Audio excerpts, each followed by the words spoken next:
I leased Culligan equipment. A salesperson came to my home. We contacted them. We bought a new home and we had a water problem with hot water and iron in the water. And so we called Culligan to come out and do their thing and give us an inspection and give us costs. There was a salesperson that came to the home. This was in 2021, around June of 2021. And he gave us a price on leasing versus buying. We decided to lease at that time versus buy. I wish I would have just bought the equipment and got them out of my hair.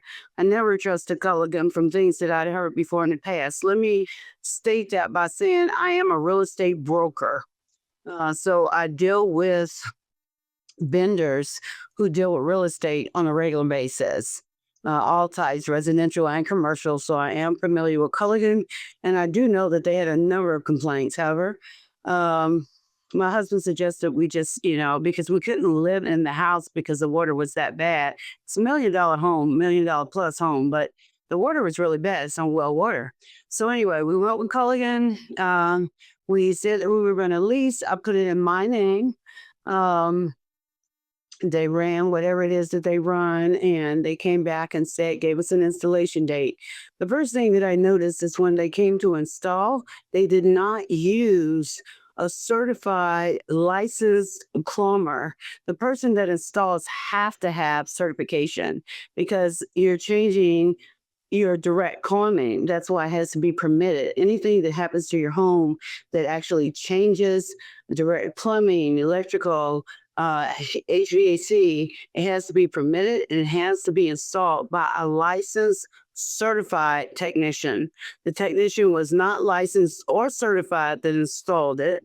I did question that at the time.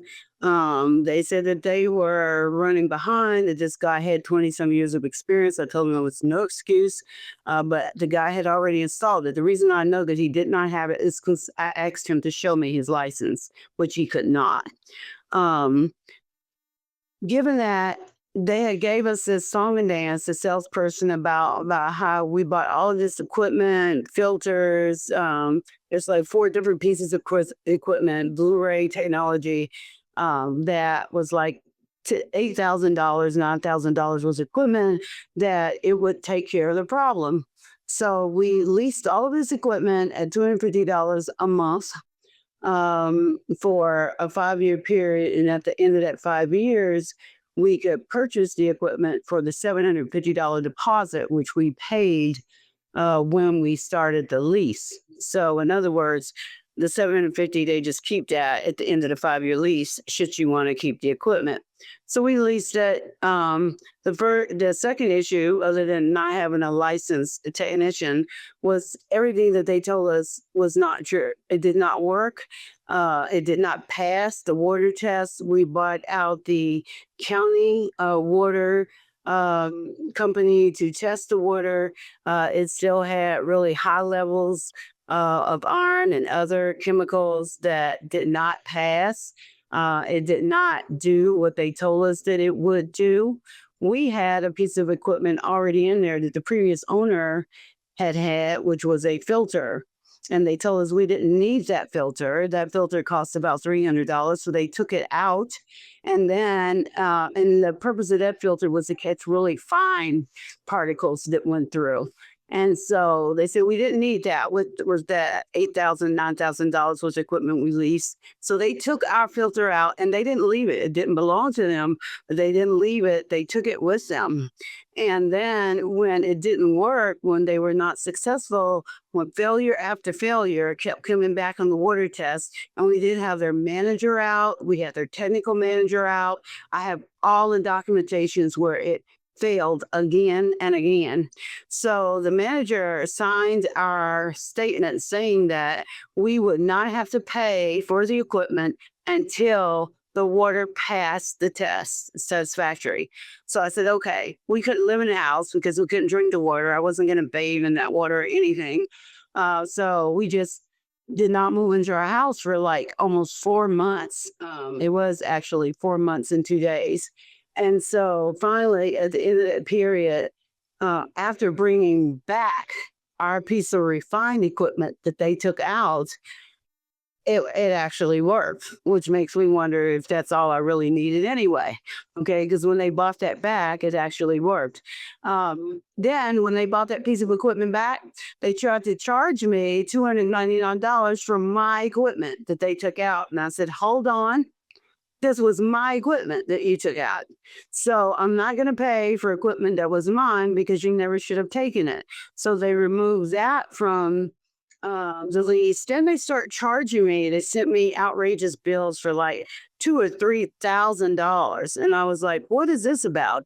And so apparently they have been charging the entire time when it wasn't working, although I had it in writing from the manager that they would not charge until we actually had a safety level on the water to water pass the test. They had been charging all that time, adding late fees and other fees. And so when they billed us, the bill was like a little over $2,000. So I calmly called and I'm being very patient with this company. They've made a lot of errors at this point, but we're still being very patient because, again, I'm a real estate broker and I understand how things go wrong. And so I wanted to work with them. My end goal objective was just to get safe water so that we can move in our house and enjoy it. So we continue to work with the billing specialist, Ashley, and at the company they gave us her to work with. And so she went back and she credited some of the money. She never credited all 4 months. But at this point, the bills had started for now that the service was working. So I didn't want to get behind with that. So I just paid it. I shouldn't have, but I did. I just paid it, right? So about every 3 or 4 months, I would get a bill saying that I didn't make a payment or we were later behind on a payment. And I would have to show them my bank statement to say we made every last single payment. What it is they have a manual accounting system. They don't have any type of technology. They keeps up with their accounts receivable, accounts payable. There's someone doing it and they've switched up with people and they messed up records. So it was a nightmare. Every 3 or 4 months, we had to go through our bill, have them remove late fees. I mean, I don't have that kind of time. I'm a busy person. You should be able to keep up with your own invoices and your own accounting. So, like I said, about once a quarter, we have to go back over with them and have them make adjustments to the bill to recredit us for money that they charged us that we did not owe. We still never got credit for 2 months at a time that we didn't have the service working. And then it continued to get worse. As part of the contract for lease, they're supposed to bring you salt every 6 months, and then you buy your own salt every 6 months. Well, they never showed up with their salt on time. I always had to call them, and every time I called them, I was harassed about a payment. We've never owed them a payment in our life. I've never owed anybody a payment in my life. My credit score is over 800. Okay, we are people that pay our bills. But every time, and that's because they have a poor accounting system. They say that they're a female owned company in order to get the discount from the government, in order to get government contracts. They are not a female owned company. Okay, I have also put in that complaint with the federal government to let them know that they're not a minority company. They're not a minority woman-owned business. There's not a woman in there that has anything to do with anything. I tried, but at any rate, constant misbilling for the entire period of time. I got so I mean, everybody have a breaking point. Got to a breaking point with this. I was so frustrated that, I told them that they don't deserve to be in business. That if someone like me who is paying their bills on time all the time and they're still harassing me, they're still, coming after me, they're still making mistake after mistake after mistake. I really felt sorry for someone who does not keep up with their payments and can't prove that yes I did pay it. And also he has a thing about women and women of color. that he talked to you condescending. This company talked to people of color and women condescending. In fact, I had really had to straighten him out on that and tell him that I don't tolerate that. Okay. I have an MBA in finance. Okay. So, and I went ahead and filed a BVB complaint because I had it with this guy. And with VVB, asked him to come to the table so that we could negotiate what the issues were and come out with my resolution. And they refused. They're not a member of BVB. So let me start with that. So when you file a complaint with BBB, they aren't a member. But if you know anything about BBB, it's just a matter of some money game there anyway. If you pay for the membership, you get a better rating. But they are not a member. And they just straight out told the Better Business Bureau, although they saw all my receipts and they said, look, you need to come clean with this woman and she don't owe you anything and you need to come to the table and let's talk about it. They refused. He said, I'm not coming to the table and talk to Miss Welch. He had not a leg to stand on. That's why he wouldn't come.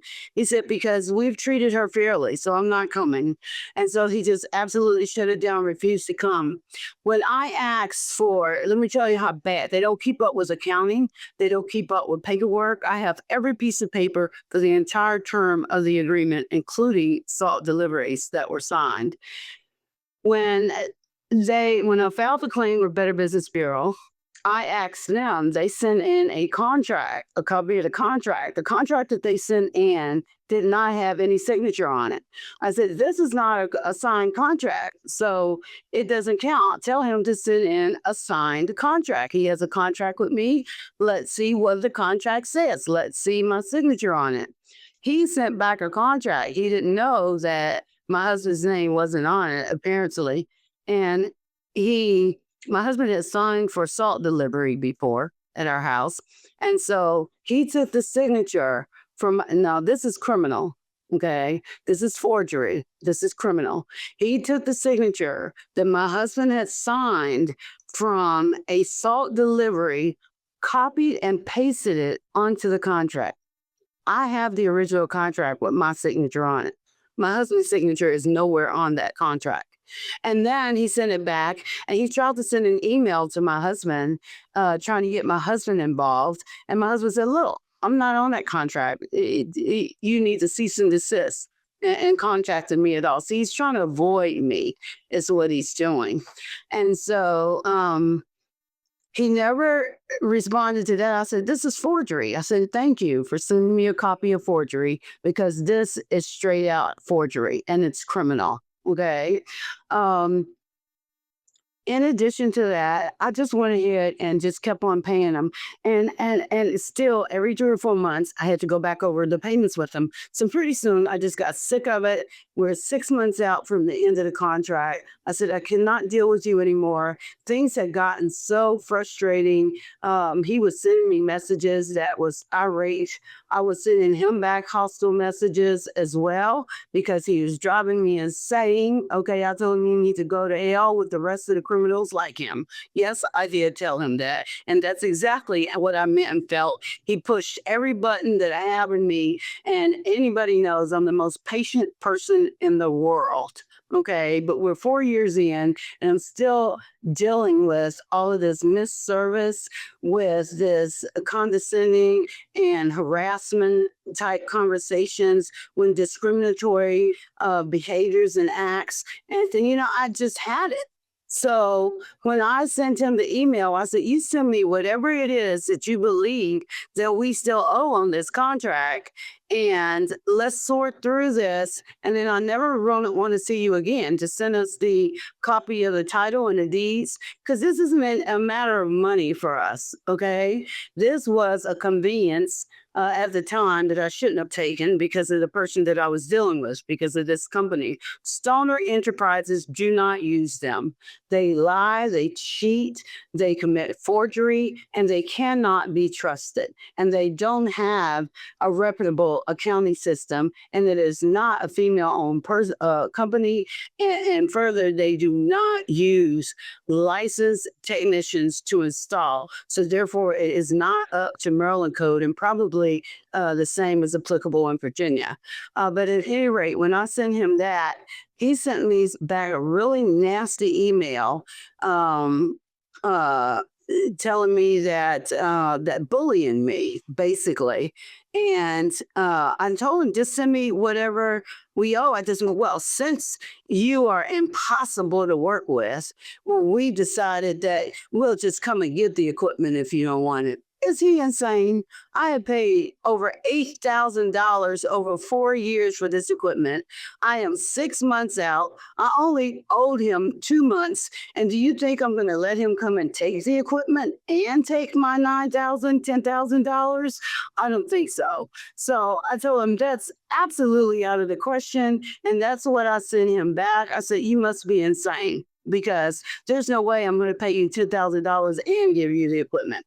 I asked you for, my contract says that we can buy this equipment for the cost of the deposit, $750 for each piece, which you already have at $750. Send me the balance due. I don't want to make any more payments to you. I will send it to you immediately. So he sent me some number that again was all wrong. It was like 6 to 7 months, like $1,400. And I told him that this number is incorrect. That's what I told him at first. You know, I have to go back over all the accounting from the beginning of the contract. But you know what? I'm so sick of them. I was so sick of them at that point, that because one other interjection that happened in between there, he owed salt. It was his turn to deliver the salt. He refused to deliver the salt. And he also told me that yes, they were coming to take this equipment out of my house. And I wrote him back and I said, look, I shoot thieves and trespassers. And I meant that. Okay. If you come in my house, you're coming without permission.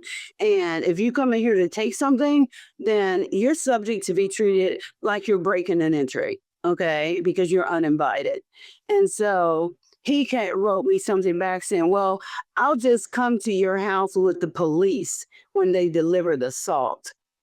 Is that not idiotic? That's bullying. Why would you call the police to come with you to deliver salt to my house? First of all, the police have a lot more important things to do than to escort you on your salt delivery. Okay, so that's a fraudulent use of the police department. Furthermore, I told him if he wanted to call the police, my husband is a manager at United States Secret Service. They're already here. Okay, he lives here. Now you come in his house without permission. Okay, bring the police. He told police can't come in our house without permission or unless they have a warrant for something. I said, this is bullying. Okay, so he tried to bully me. And when he found out that didn't work, he finally sent over this enormous amount of money that we still owe him that we did not. But you know what? My husband told me there's something wrong with him. It really is. And my husband did not want me to continue to interact with him for my own safety. Because anytime someone starts bullying you and telling you, oh, well, my guys are coming to your house to take your stuff and we're going to bring the police to sit outside, there's something that's not adding up there with that person. So rather than get into some kind of life-threatening situation, we decided to just pay him whatever he said.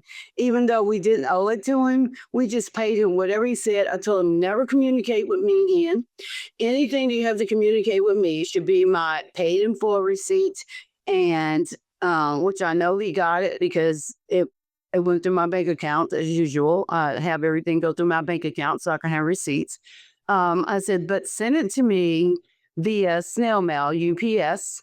United Partial Service, so that I will have it in writing. I said, because you're a known forger, okay, and because you talk to me condescending, harassing, and discriminatory.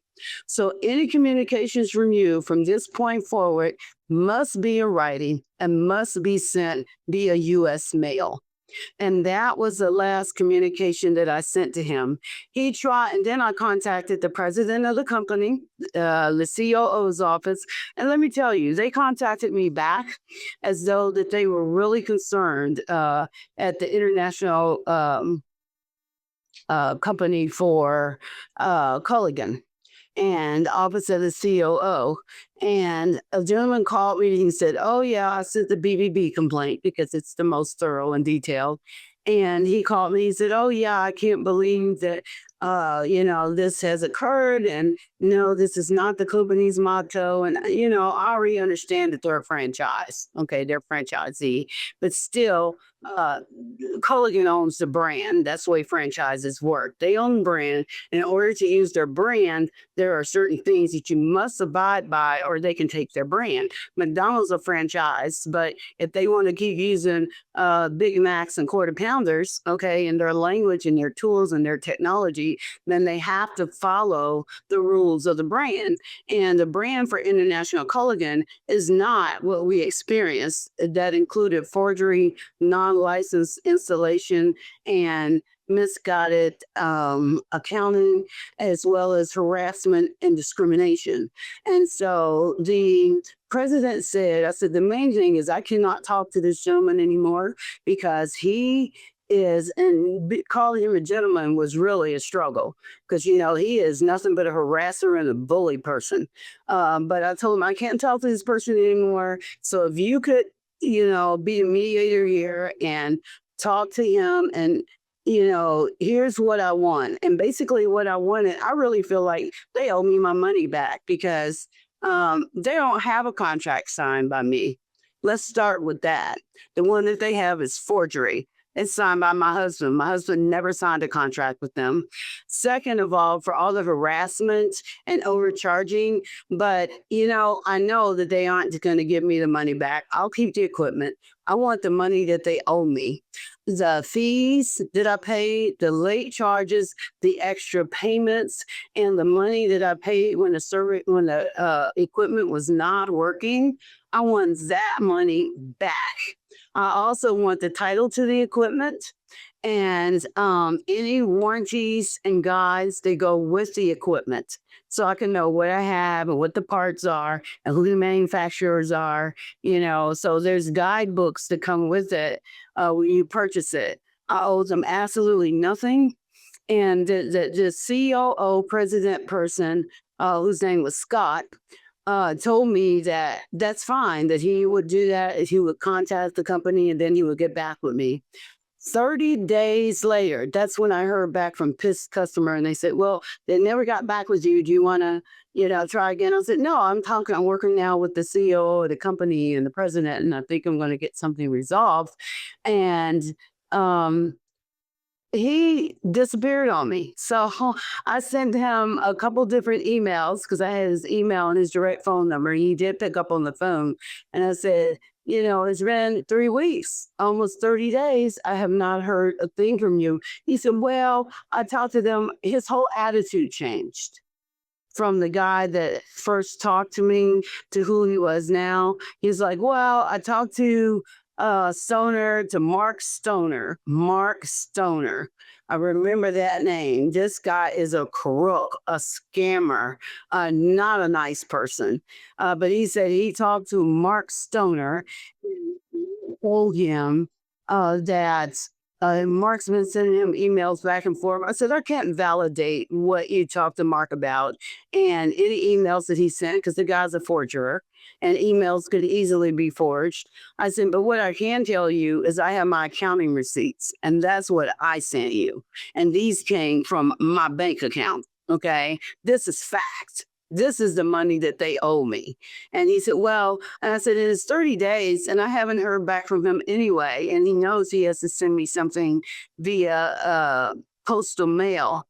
And I was contacting the company on my company letterhead because that's how I got a hold of them. It's through my brokerage company.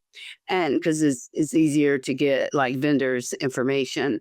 And so, but I never gave him that information to share with Mark Stoner and Stoner Enterprises. Stoner Enterprises have my home address, they have my email address, they have my phone number. This president guy gives, or he's an admin for the office of the president, Scott. He gives him my business information, and he told me that Mark Stoner was on vacation and that he would return like on a Monday, allegedly this past Monday, and that he would contact me at that time.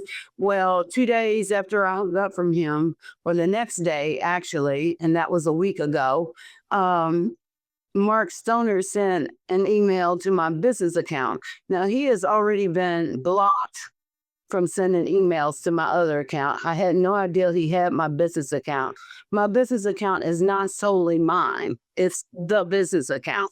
It's the one that I use for business. So my admin and tech people and some other folks may have access to that.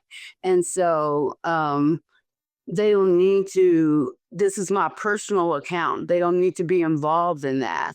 And so that's why the email that he sent there was not blocked. And I didn't even read it. I deleted it because I have already told him that any communications that come from him have to come in writing. The president's office had assured me that they would be the mediator, so they would be the direct point of contact. They were disingenuous about that. And not just that, they gave them my business address. And since then, I have heard absolutely nothing. I sent an email back to the office of the president, and I told them that this guy is not allowed to contact me. His email has been deleted, and I'm still waiting to hear my resolution for the money that I've requested, and at least send me the title to my equipment and the warranties and and the guidelines and the books that go with it. I mean, I have nothing. They've taken all my money, and they haven't even as much as sent me a paid in full receipt. I just haven't heard anything from him at all. And the International Culligan will not, now all of a sudden, they will not get involved with resolving any kind of dispute, but I feel like they will. Here's what I want. I would like, and I've been reading out there are so many other people that have had disputes with Culligan, local Culligans, and this Stoner one, and all over the United States for products, for service, for all the similar things that misbilling, fraudulent, forgery. It's all over the place. What I'd like to do is, and I have contacted a couple of class action attorneys. Culligan's been sued in class action before. So I've contacted a couple of class action attorneys that would be willing to review the claims to see if there is any type of joinder of claims to where we could go after them as a class, as a putative class. And that's what needs to happen. This company, and especially from the international corporate side, need to know that whatever these franchisees are out here doing in your name, you are responsible to an extent that they're using your brand and your name. And these local companies need to understand that when people pay for service, then they deserve to get the service that's on their contract. They deserve to be respected. They deserve to be treated fairly. And they deserve to have accurate billing and invoices. And they all shouldn't be harassed and bullied when they're asking you to provide the service that you contracted them with them. And so we need to get individually there's not a lot that can be done. These companies do this all the time. They crush over people all the time. I have contacted the license bureau to let them know that the person that the installer was not licensed. So hopefully maybe they'll have to pay a fine there, or maybe lose the license, the person who did the, that should have done the install.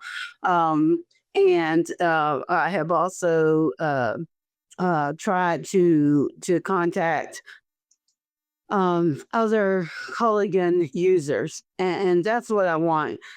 In terms of what I personally want, I've already told them it's like a $2,500 difference between what I paid them and what I really owe for the lease of the contract, and that doesn't count any pain, suffering, harassment, discriminatory. Those are all hard damages, and I would like to have the actual entitlement to the equipment and the warranties to go with it.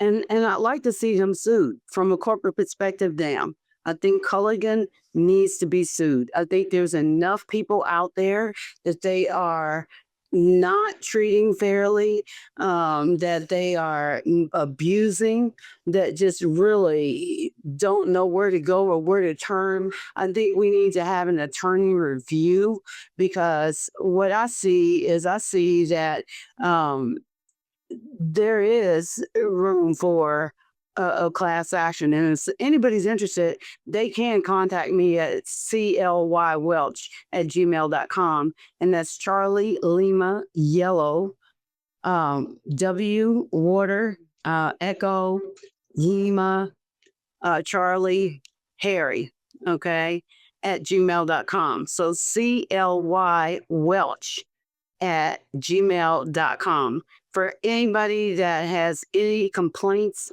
against Culligan, anywhere in the United States, if you products or services, if you want to email me, I do have an attorney that is reviewing the claims now.